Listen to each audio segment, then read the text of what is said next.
Welcome back. Well, the National Park Service has reopened the Cave of the Domes inside the Grand Canyon. The cave, which has previously been the only one open to the public, has since been closed since the end of March.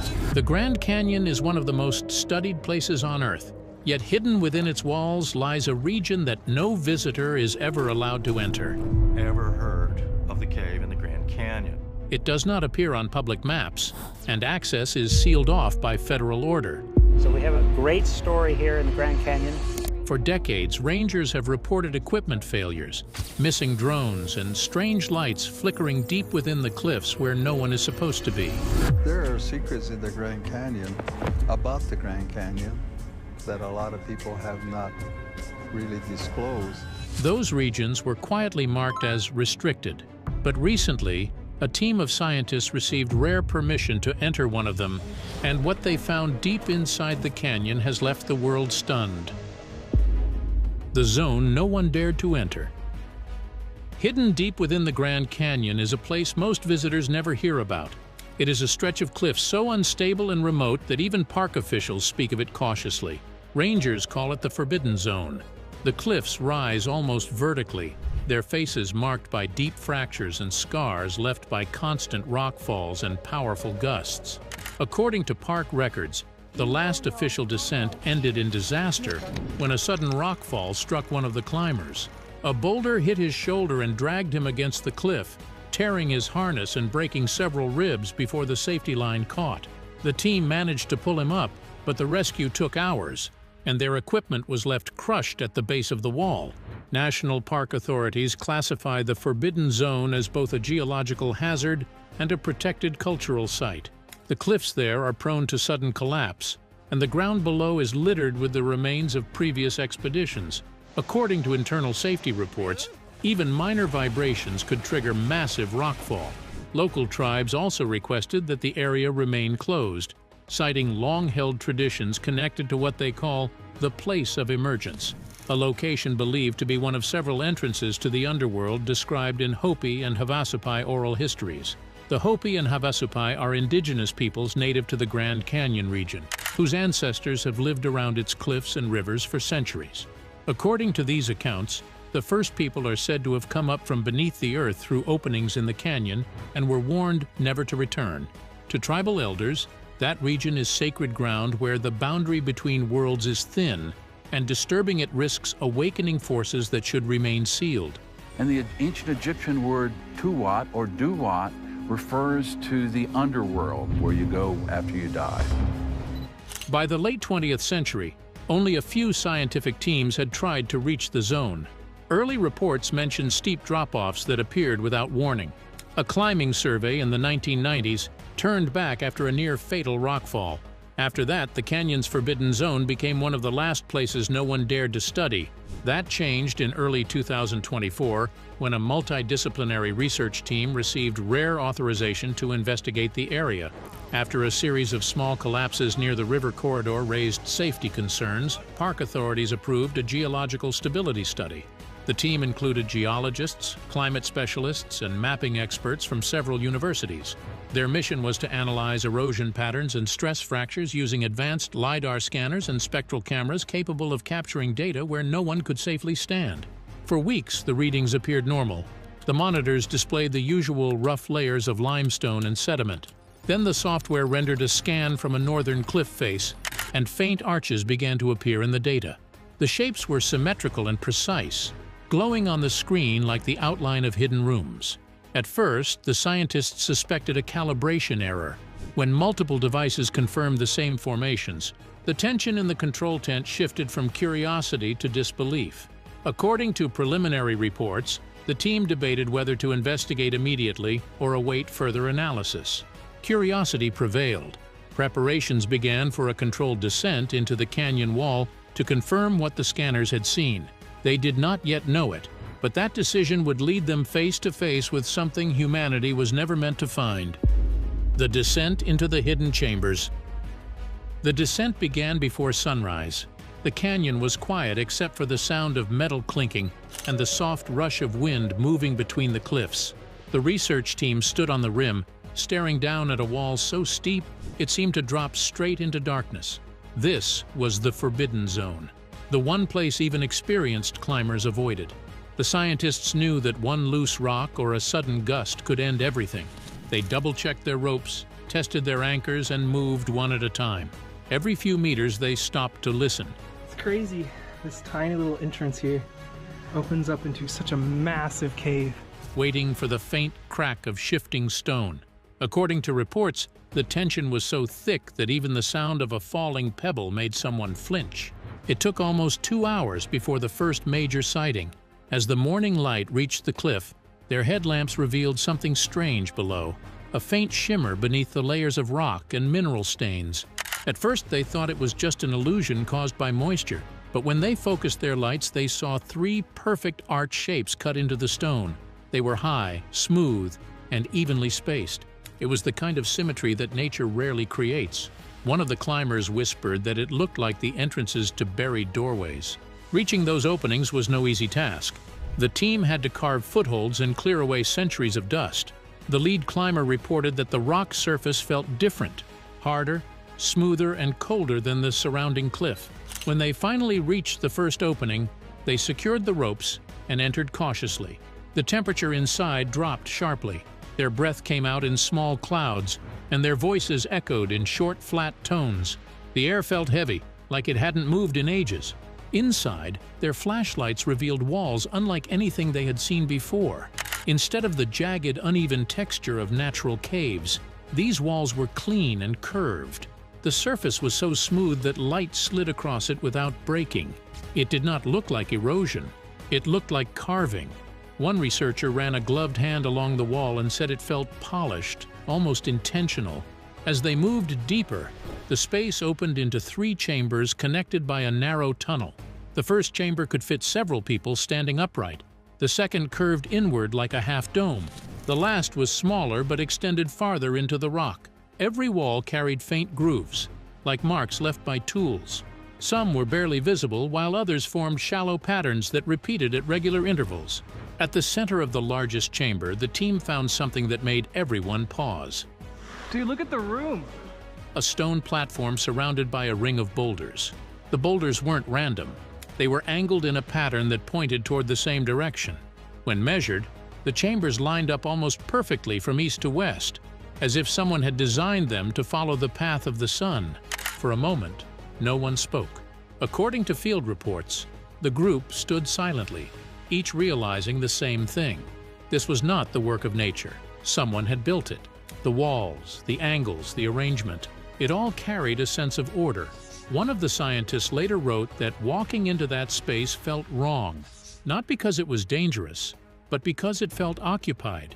They could not tell who made it or how long it had been hidden. The air smelled dry and untouched, yet the surfaces looked almost new.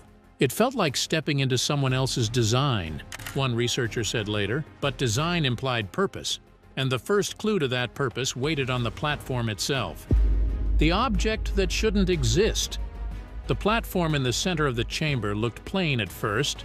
It was flat and covered in a thin layer of silt like everything else in the room. One of the researchers swept his glove across the surface and froze. Beneath the dust, something metallic caught the light. The team leaned closer, brushing away the sediment until the full shape appeared. It was a circular object about the size of a dinner plate, made of metal that looked far too refined to be ancient. The surface was flawless, smooth, cold, and perfectly symmetrical. When one of the climbers touched it, he pulled back immediately. The metal felt icy, colder than the air around it, almost as if it was drawing in heat. They worked carefully to lift it out of the compacted silt. Using sterilized tools, the team pried it loose and placed it on a padded surface. The object looked newly forged, even though it had been sealed underground for what could have been thousands of years. Its surface didn't rust, flake, or dull under the light. Instead, it gave off a faint bluish reflection, the kind that appears on polished steel. According to field notes, one of the geologists whispered that it could not be natural. It looked made, not formed. To confirm, the team ran a portable X-ray fluorescence test, a simple way to read the metal's chemical makeup. The results stunned everyone. The readings showed a high concentration of arsenic combined with traces of platinum and nickel. This mixture does not exist naturally in the canyon's rocks. The orange-brown hue suggests the presence of iron or other minerals mixed within the limestone. It would require extremely high heat and controlled refining methods, something only possible with advanced technology. The equipment was recalibrated multiple times, but every scan showed the same pattern. The data suggested that whoever made this alloy understood metallurgy at a level no ancient culture in North America was known to possess. Around the object were several polished stone fragments arranged in a loose ring, some pieces curved inwards, fitting together like parts of a broken frame.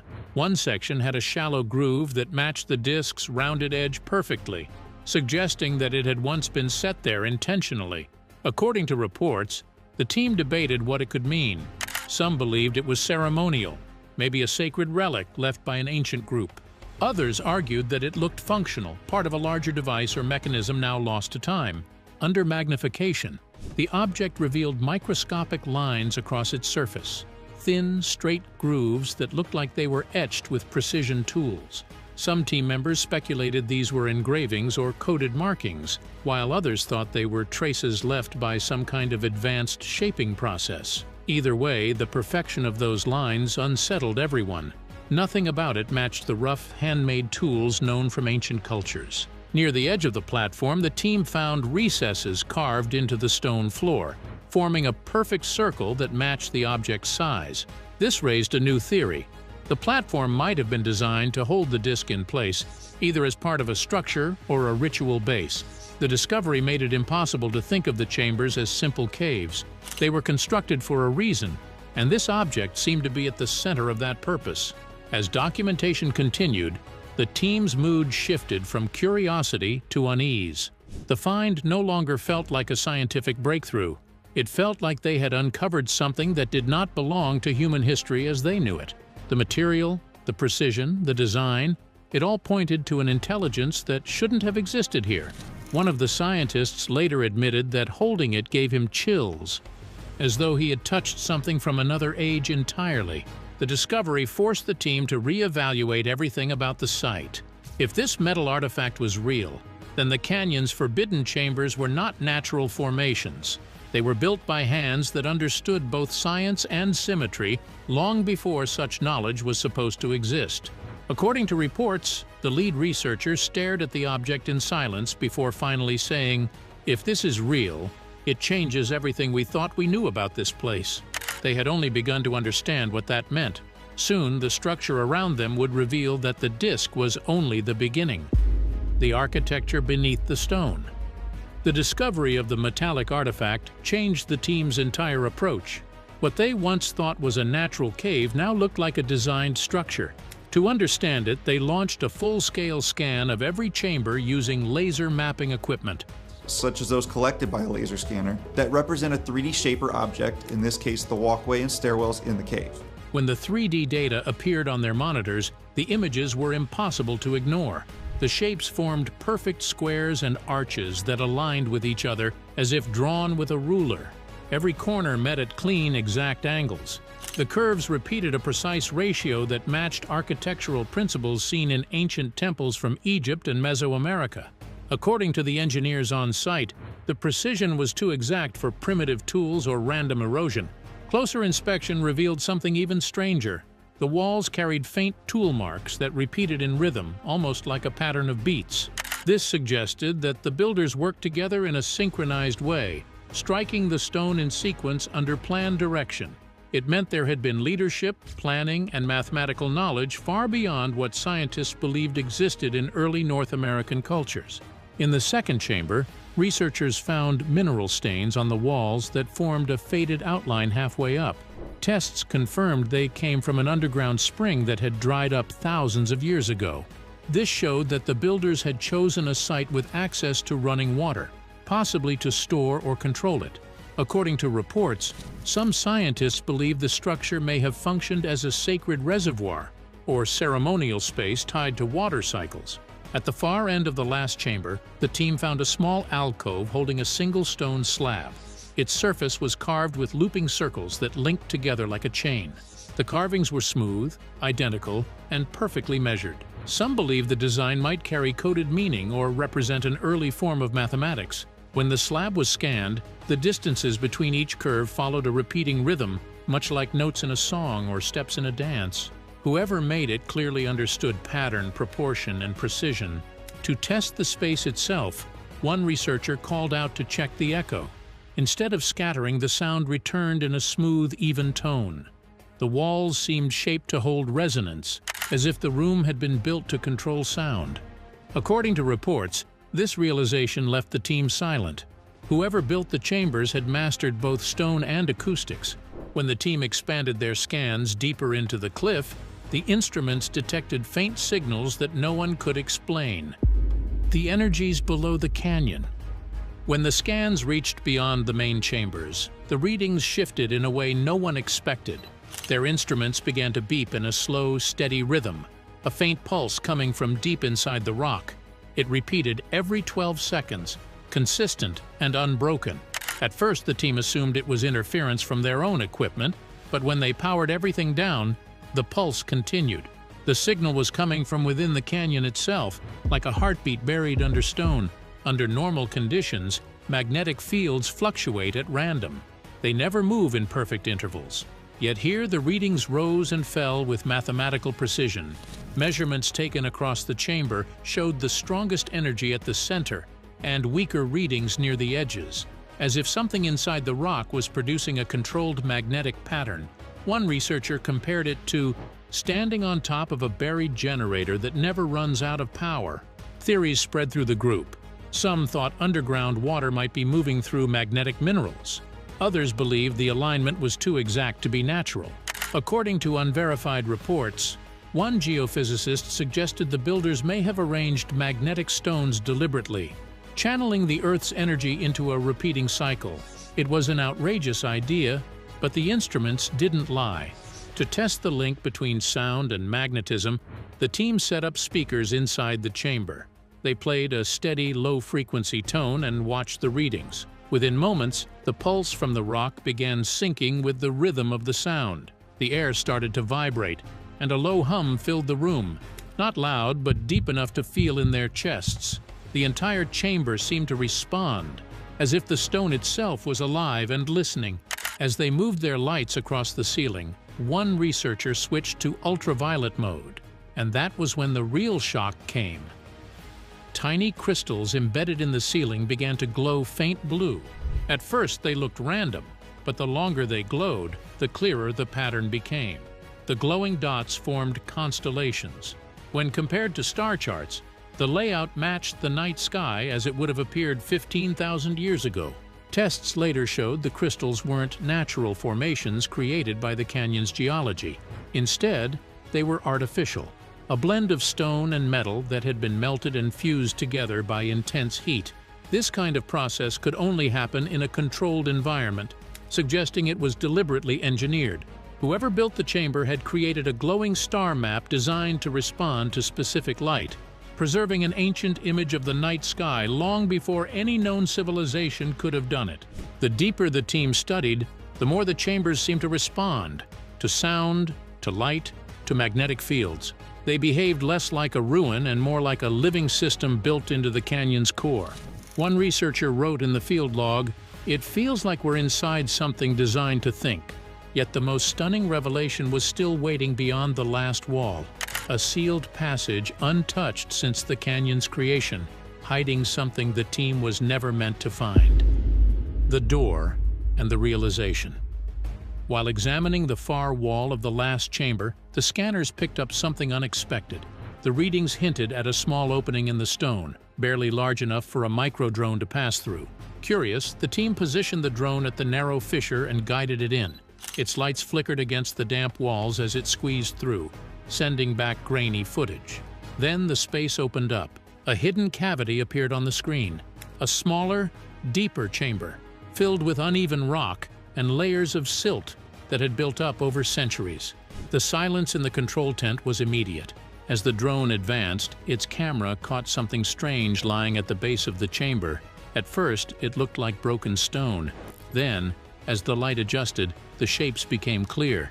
Two human skeletons lay side by side, half buried in sediment. The discovery shocked the entire team. For a site thought to be untouched since ancient times, the presence of human remains was impossible to ignore. Nearby, dark streaks covered the wall.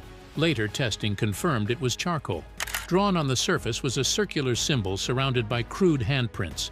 Some believed it resembled a ritual design, while others thought it was a warning, a sign left by those who never made it out. At the far end of the chamber, the drone's camera revealed something else. A massive slab of limestone blocked what appeared to be another tunnel.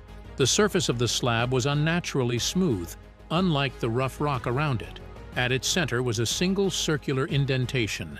When measurements from the drone were compared with the metallic disc found earlier, the match was exact. Same curvature, same depth, same diameter. The conclusion was impossible to ignore. The disc was not an ornament or relic. It was a key perfectly designed to fit into that indentation. The footage left the team divided. Some wanted to halt the mission immediately, while others argued they had come too far to stop. According to reports, the lead climber volunteered to descend through the fissure and confirm the discovery in person. It was a reckless decision. As he anchored his line and began lowering himself toward the narrow shaft, a section of rock broke loose beneath his feet. He fell several meters before the rope caught, dislocating his shoulder. Moments later, a large boulder crashed down from above, shattering on the floor where the team had been standing seconds earlier. The noise echoed through the chamber like thunder. No one spoke after that. It was clear the area was too unstable for any further attempt. The drone was recalled and the footage reviewed in silence.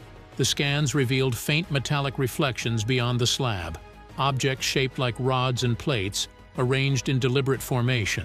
Some researchers believed they were tools or mechanisms, while others suspected a sealed vault of unknown purpose. Whatever it was clear that human entry would be suicidal. The chamber was collapsing in slow motion, and even the smallest vibration risked bringing the walls down. The realization set in slowly. The team was looking at the work of a civilization long forgotten, one that had mastered construction, metallurgy, and geometry thousands of years before history acknowledged such abilities in North America. According to unverified internal reports, the footage was encrypted and immediately sent to higher authorities for examination.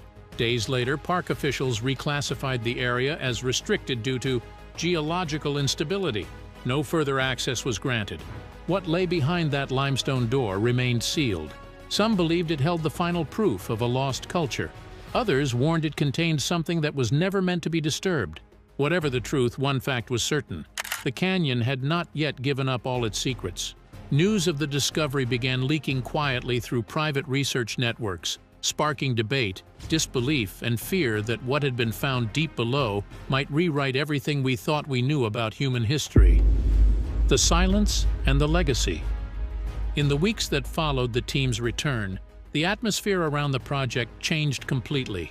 According to reports, federal agents arrived unannounced and collected every piece of field data, every hard drive, and every sample taken from the site.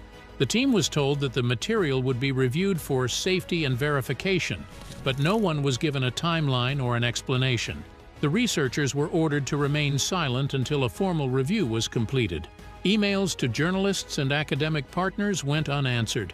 It was as if the entire project had vanished overnight. Unverified reports claimed that soon after, the National Park Service officially reclassified the entire area of the Forbidden Zone. It was marked as geologically unstable and permanently closed to visitors. Within days, new warning signs appeared along nearby access trails, citing rockfall, sinkholes, and toxic gas. A federal notice declared that any attempt to enter would result in legal action. To the public, it looked like a simple safety measure. To those who had been there, it felt like a cover-up. Behind the scenes, the expedition's website and public database were quietly taken offline. Archived maps of the region were updated to remove the access routes to the site. Even the original survey records were marked as incomplete. Then, about a month later, a 30-second clip surfaced on an obscure forum. The footage showed fragments of the drone video, the glowing blue ceiling, the skeletons, and the smooth limestone wall with the circular indentation. The clip spread quickly before being taken down within hours. Scientists who saw the footage were divided. Some believed it was authentic and called it one of the greatest archaeological discoveries of the century. Others dismissed it as fabricated. arguing that the details looked too perfect. Government agencies later released a brief statement saying the footage had been digitally altered, but no further clarification was given. Those who had worked on the mission knew that was not true. Several of them quietly left academia, citing personal reasons. Others refused interviews, saying only that the discovery was never meant to be disturbed. In the months that followed, speculation spread online. Some claimed the team had uncovered evidence of a forgotten civilization. Others said the site was linked to ancient energy technology. Indigenous leaders stepped forward, urging the government to protect the canyon's sacred sites, warning that the place might have been sealed for a reason. According to multiple sources, the restricted zone remains under surveillance.